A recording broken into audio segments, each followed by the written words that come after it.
Lead storage battery, ये भी secondary cell है। सेकेंडरी सेल वो होते हैं which can be recharged once discharged or used,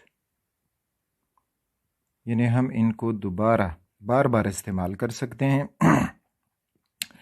ये बैटरी आप प्रैक्टिकली देख सकते हैं गाड़ियों में, मोटरसाइकिल्स में, घर में जो यूपीएस होता है उसके लिए इस्तेमाल की जाती है। इसी तरह जो सोलर सिस्टम है उसमें बिजली को स्टोर करने के लिए इस्तेमाल किया जाता है। जबकि प्राइमरी सेल इससे पहले जो थे वो ऐसे सेल थे कि जो बिजली पैदा करते हैं लेकिन हम दोबारा उनको रिचार्ज नहीं कर सकते। और सेकेंडरी सेल वो होते हैं which can be recharge once discharged. ये लेड स्टोरेज बैटरी 1859 एक फ्रेंच फिजिस्ट था गैस्टोनी प्लेंटी, जिसने पहली दफ़ा ये लेड स्टोरेज बैटरी बनाई। तो इस वजह से also known as Plante cell, कहीं पे आपसे पूछा जाए तो प्लेंटी सेल भी इसको कहते हैं बिकॉज ऑफ दिस फिजिस्ट। अच्छा, अब लेड स्टोरेज बैटरी का कंस्ट्रक्शन देखते हैं और फिर इसका वर्किंग देखते हैं कि ये काम कैसे करेगा। तो फर्स्ट ऑफ ऑल हम अपना एक ओवरव्यू लेते हैं इसके कंस्ट्रक्शन का और फिर आगे देखते हैं कि इसमें अब मज़ीद क्या क्या चीज़ें होनी चाहिए। तो इसके कंस्ट्रक्शन में जब हम आते हैं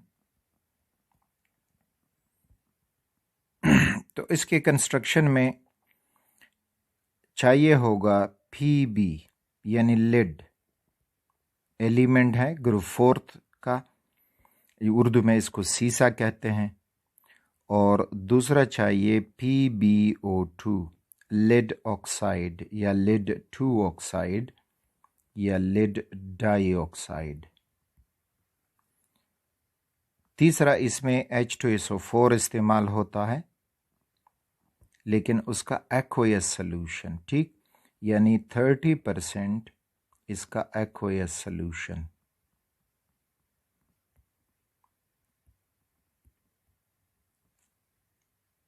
थर्टी पार्ट H2SO4 होगा, बाकी 70 पार्ट उसमें हम पानी डालेंगे तो ये इनमें इस्तेमाल होगा।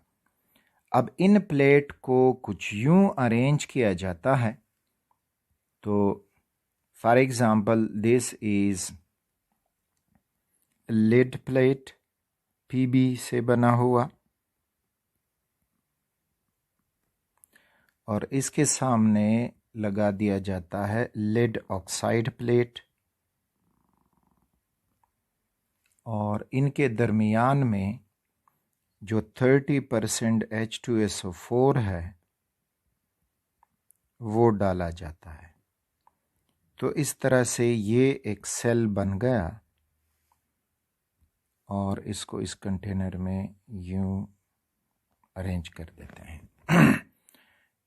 ये हुआ हमारा लेड डाइऑक्साइड PbO2। तो इसका वो बेसिक हम जो कंस्ट्रक्शन है वो समझते हैं। बाकी तो कंपनीज़ मुख्तलिफ कंस्ट्रक्शन करके सबसे सिंपलेस्ट कंस्ट्रक्शन वो बना लेते हैं मार्केट में। तो अब इसमें जो है प्रोसेस ये होगा, जब ये डिस्चार्ज होगा, डिस्चार्जिंग, जब ये काम कर रहा हो, यानी इसमें जो स्टोर्ड शुद्ध केमिकल एनर्जी है उससे हम केमिकल एनर्जी में कन्वर्ट कर रहे हों, तो वर्किंग के दौरान अब इसमें जो फर्दर प्रोसेस हमने समझना है तो वो ये होगा,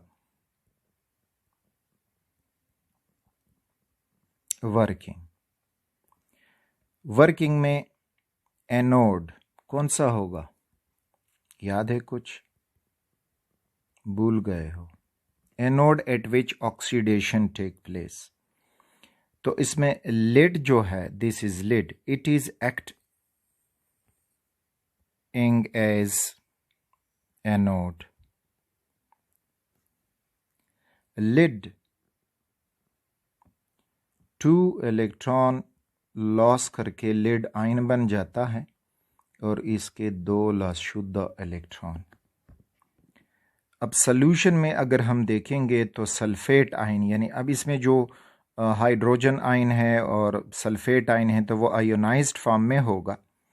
तो ये lead ion Pb2 positive reacts with sulfate ion and form lead sulfate PbSO4। ये बना। ये रिएक्शन हो रहा है एनोड पे। एनोड से जो इलेक्ट्रॉन निकलेंगे ये हुए वो इलेक्ट्रॉन ट्रेवल करेंगे टूवर्ड्स द कैथोड, लेकिन रास्ते में यहाँ पे हम इनसे अपना वर्क डन ले सकते हैं। और वो इलेक्ट्रॉन जब कैथोड पे पहुंचाएंगे तो cathode is that at which reduction take place, तो ये हो जाएगा कैथोड।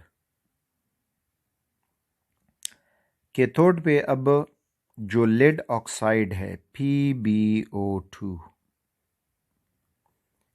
साथ में H2SO4 भी मौजूद है और वो 2 इलेक्ट्रॉन भी पहुंच गए हैं फ्रॉम दी एनोड साइड।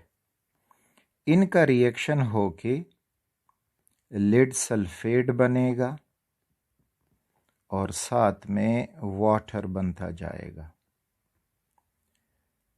तो यहाँ से हमें ये मिल रहा है कि वर्किंग के दौरान लिड जो एनोड था वो भी लिड सल्फेट बना PbSO4, और जो लिड ऑक्साइड कैथोड था तो वो भी बना PbSO4। कहाँ से बने? जो H2SO4 मौजूद था तो वो यही काम कर रहा है। तो मीन्स के टाइम के साथ साथ अगर हमसे पूछा जाए तो क्या होगा, कंसंट्रेशन ऑफ PbSO4 इंक्रीजेस, इसका कंसंट्रेशन बढ़ेगा। सिमिलरली कंसंट्रेशन ऑफ H2SO4 का पूछा जाए तो H2SO4 डिक्रीज हो रहा है क्योंकि वो लेड सल्फेट बना रहा है, सो इट डिक्रीजेस। अच्छा, और ये पानी बैटरी चूंकि वर्किंग के दौरान गर्म हो जाती है तो ये पानी इससे इवापोरेट होने के चांसेस होते हैं। तो आपने उसके ऊपर ढकने देखे होंगे, जब वो ढकना हम खोलते हैं उसमें पानी चेक किया जाता है और फिर उसमें पानी डाला जाता है, लेकिन रेगुलर पानी नहीं, नलके वाला या ये पानी उसमें नहीं डालेंगे, डिस्टिल्ड वाटर उसमें डालेंगे तो इसका जो लाइफ होगा वो ज़्यादा हो जाएगा, बैटरी जल्दी ख़राब नहीं होगी और काफ़ी वक्त के लिए हमें ये बिजली प्रोवाइड करती जाएगी और स्टोर करती जाएगी। तो उसमें डिस्टिल्ड वाटर डालना होगा। तो ये वर्किंग के दौरान आपसे पूछा जा सकता है कि concentration of which species decreases and concentration of which species increases. तो ये जब ये वर्क करता है तो इस फॉर्म में ये सारा प्रोसेस शुरू होगा। फिर जब ये डिस्चार्ज हो जाता है तो फिर जब हम इसको रीचार्ज करते हैं तो रीचार्जिंग पे ये जितने भी रिएक्शंस हैं दे आर रिवर्स्ड, तो वो रिवर्स हो जाते हैं रीचार्जिंग से। तो यहाँ पे अगर हम ये ओवरऑल रिएक्शन अपने लिए लिख दें दोनों एनोड और कैथोड को मिला के, तो एनोड पे लिड है, कैथोड पे लिड ऑक्साइड है PbO2 और साथ में सल्फ्यूरिक एसिड है H2SO4। ये वर्किंग के दौरान सारे रिएक्टेंट हुए, इधर बन जाएगा PbSO4 लिड सल्फेट और वाटर। तो ये हमारा ओवरऑल रिएक्शन हुआ वर्किंग के दौरान। इसमें लिड सल्फेट बनेगा वगैरह, फिर बैलेंसिंग करेंगे। तो ये वर्किंग के दौरान इसमें सारा का सारा लेड और लेड डाइऑक्साइड कन्वर्ट होगा इनटू लेड सल्फेट, और ये लेड सल्फेट इधर प्लेट के साथ जमा होता जाता है और धीरे धीरे जो बैटरी की एफिशिएंसी है या करंट प्रोड्यूसिंग प्रॉपर्टी है तो वो कम होती जाती है, क्योंकि सारा लेड एनोड और कैथोड लेड सल्फेट की वजह से वो कवर्ड हो जाता है। अब जब हम इसको रीचार्ज करेंगे तो रीचार्जिंग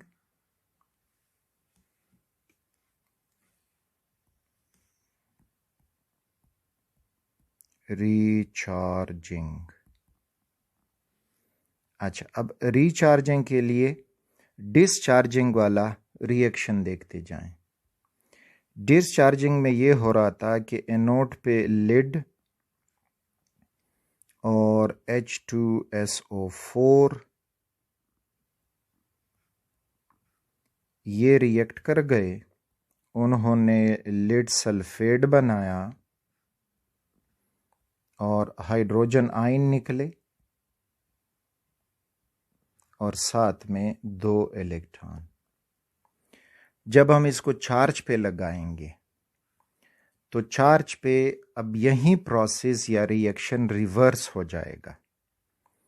इस फॉर्म में रिवर्स हो जाएगा कि ये जो प्रोडक्ट हैं अब रिएक्टेंट बनेंगे। तो लेड सल्फेट,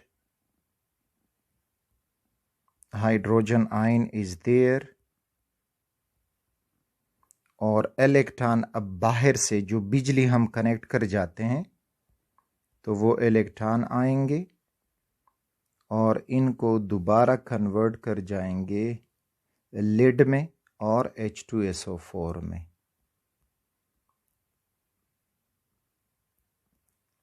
अच्छा, तो अब देखें, डिस्चार्जिंग के दौरान जो लेड वाला टर्मिनल था वो था एनोड। डिस्चार्जिंग के दौरान ये था एनोड। अब जब हम इसको चार्ज कर रहे हैं, so what is happening, gain of electron is taking place. तो मीन्स के अब ये एक्ट करेगा एज कैथोड, क्योंकि अब बाहर से जो डीसी बिजली आ रही है उसमें इलेक्ट्रॉन पहुंच रहे हैं, बाहर से ये बिजली है उसमें ये इलेक्ट्रॉन आ रहे हैं। तो ये ऊपर वाला reaction as it is reverse हो जाएगा और दोबारा लेड और H2SO4 बनेगा। अच्छा, दूसरा रिएक्शन जो हो रहा था चार्जिंग के दौरान वो ये था कि लेड डाइऑक्साइड था और H2SO4 और साथ में वो 2 इलेक्ट्रॉन, इनका रिएक्शन हुआ तो लेड सल्फेट बना और वाटर बना। अब यही रिएक्शन चार्जिंग के दौरान क्या हो जाएगा कि ये रिएक्शन दोबारा, अब ये जो प्रोडक्ट है इनको रिएक्टेंट कर दें तो लेड सल्फेट प्लस वाटर, अब क्या कि लेड ऑक्साइड बन जाएगा इधर, प्लस H2SO4 बनेगा और साथ में 2 इलेक्ट्रॉन निकल जाएंगे। अच्छा, अब वर्किंग के दौरान lead oxide was acting as cathode, क्योंकि गेन ऑफ इलेक्ट्रॉन हो रहा था, रिडक्शन हो रही है। लेकिन जब फिर चार्ज हम इसको करते हैं रीचार्जिंग पे, यही लेड सल्फेट जो बना है it will work as anode, क्योंकि अब यहाँ पे लॉस ऑफ इलेक्ट्रॉन ऑक्सीडेशन हो रही है। तो ये ब्लू वाले रिएक्शन जब ये डिस्चार्ज हो रहा हो बैटरी, और ये रेड वाले जब ये रीचार्ज हो रहा हो, तो रीचार्जिंग के दौरान वही रिएक्शन रिवर्स हो जाएंगे एज ए होल। तो अगर आप अब इसको एज ए होल लिख दोगे